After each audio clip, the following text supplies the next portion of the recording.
सबका मैं अपने YouTube चैनल ASM न्यूज़ पर अनिल मिश्रा हार्दिक स्वागत करता हूं। चैनल पे आप नए हैं तो चैनल को करें सब्सक्राइब और जुड़े हमारे साथ।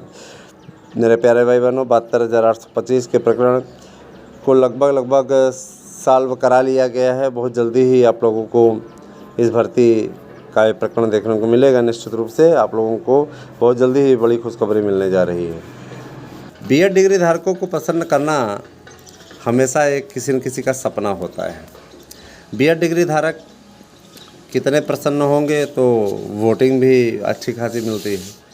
B.Ed को इग्नोर करके मायावती की सरकार चली गई 2011 में।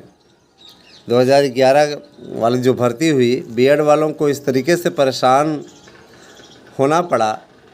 हालांकि मैं नहीं मानता कि इस पर मायावती का दोष था, मायावती के अधिकारियों का दोष था, है ना। बहन जी को उन्होंने बरगलाया और उनको झूठी अपडेट दी, जिसके चलते, है ना। देखिए, स्वयं बसपा प्रमुख का ये बयान कि मुझे मालूम होता तो मैं पहले से ही एकेडमी में मेरिट कर देती, शैक्षिक मेरिट या कोई और मेरिट के आधार पर मैं भर्ती करती। और 88,000 की भर्ती मायावती की सरकार में शैक्षिक मेरिट पे ही हुई थी। ऐसा नहीं कि शैक्षिक मेरिट कोई सपा की मेरिट है, ऐसा नहीं कुछ भी, ठीक है। शैक्षिक मेरिट की शुरुआत राजनाथ सिंह की सरकार में हुई थी और विशिष्ट BTC की भी शुरुआत उन्होंने की थी, भाजपा की सरकार में शुरू हुई थी। तो यहाँ पे मेरिट किसी सरकार का नहीं है, सरकार ने इस आधार पर किया, सरकार ने उस आधार पर किया। शैक्षिक मेरिट भी देखी जानी चाहिए, केवल एक प्रतियोगी परीक्षा के आधार पर किसी का चयन नहीं किया जाना चाहिए, ऐसा मेरा भी मानना है, ठीक है। क्योंकि शैक्षिक योग्यता आवश्यक होती है, लेकिन वो शैक्षिक योग्यता एक मापदंड के अंतर्गत होनी चाहिए, उसकी संख्या बहुत ज़्यादा नहीं होनी चाहिए। शैक्षिक मेरिट बहुत जुड़नी चाहिए तो 20% जुड़नी चाहिए।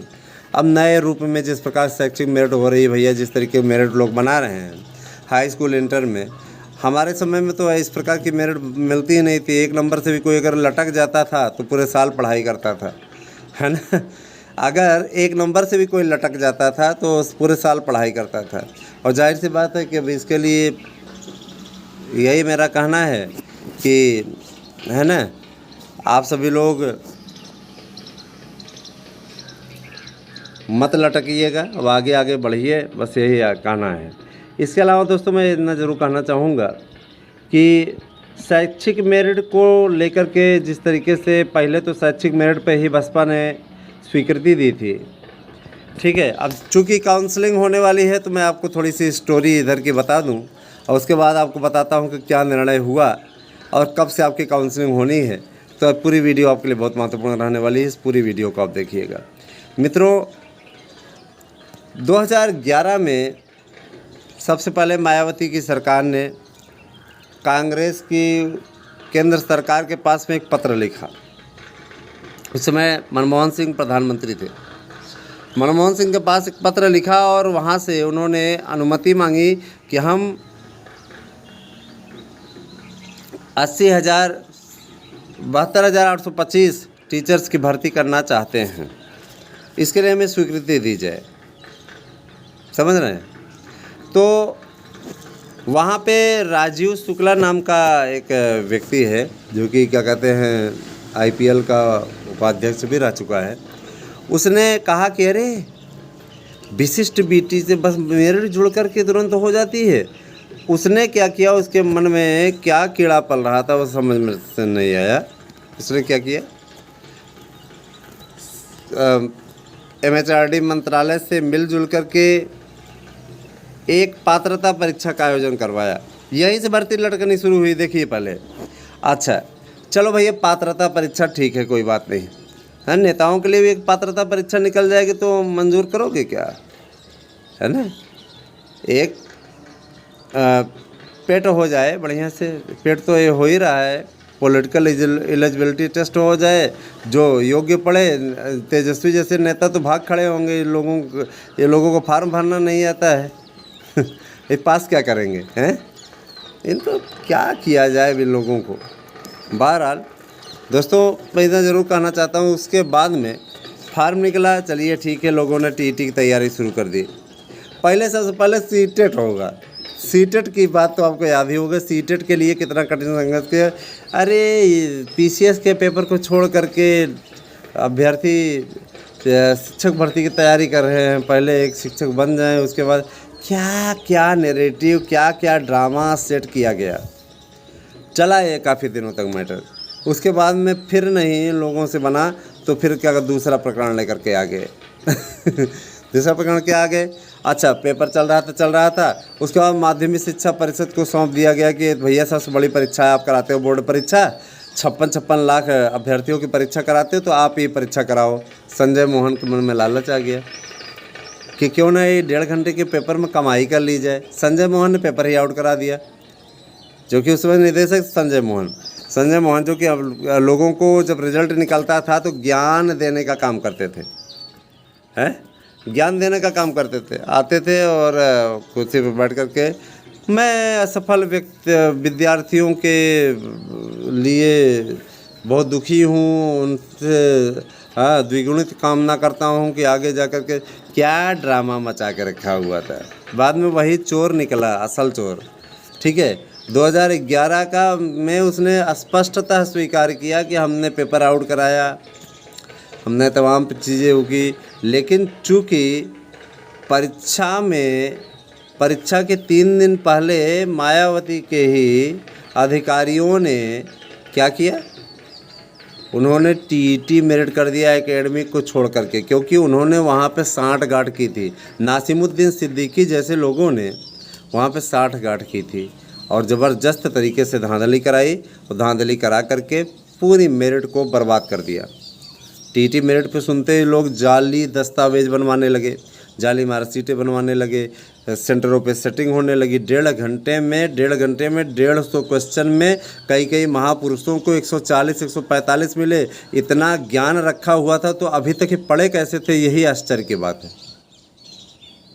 इतना ज्ञान, वहाँ पे ज्ञान का भंडारा खुल गया कि लोगों ने, समझ रहे हैं ना, उनके अंदर कुलाचे मारने लगा वो ज्ञान कुलाचे मारने लगा। और धीरे धीरे क्या हुआ वो ज्ञान सामने आ गया और उनको नियुक्ति के लिए वो संघर्ष करने लगे। दिन रात एक कर दिए, पेपर दोबारा रद्द करा के दोबारा पेपर कराने के लिए नहीं, उनको उसी मेरिट पे नियुक्ति चाहिए थी, क्योंकि धांधलेबाजी एक बार ही होती है ना, दोबारा होता तो उनकी औकात याद आ जाती उनके सामने। लेकिन फिर उन्होंने क्या किया, उस समय चुनाव हुआ और पहले तो इन्होंने जब विज्ञापन निकाला तो हड़बड़ाहट में विज्ञापन निकाला। उस विज्ञापन में क्या मैटर था वो आप अच्छी तरीके से जानते हैं। उस विज्ञापन में तमाम गलतियां की गई, ऐसी गलतियां की गई कि अपने आप में हास्यास्पद गलतियां। विज्ञापन किसको निकालना चाहिए, निकाल रहा है कोई और। उन सबको देखते हुए वहाँ पे उन्होंने क्या किया, विज्ञापन को हाईकोर्ट ने रद्द कर दिया। अच्छा, हाईकोर्ट ने रद्द कर दिया, उसके बाद फिर दोबारा विज्ञापन निकाला गया, संशोधित विज्ञापन। उस विज्ञापन को भी हाईकोर्ट ने रद्द कर दिया, रोक लगा दी अरुण टंडन ने, जो कि उच्च न्यायालय के माननीय न्यायाधीश, उन्होंने रोक लगा दी और उस पर कहा कि नियमों के अनुसार नहीं निकला हुआ है।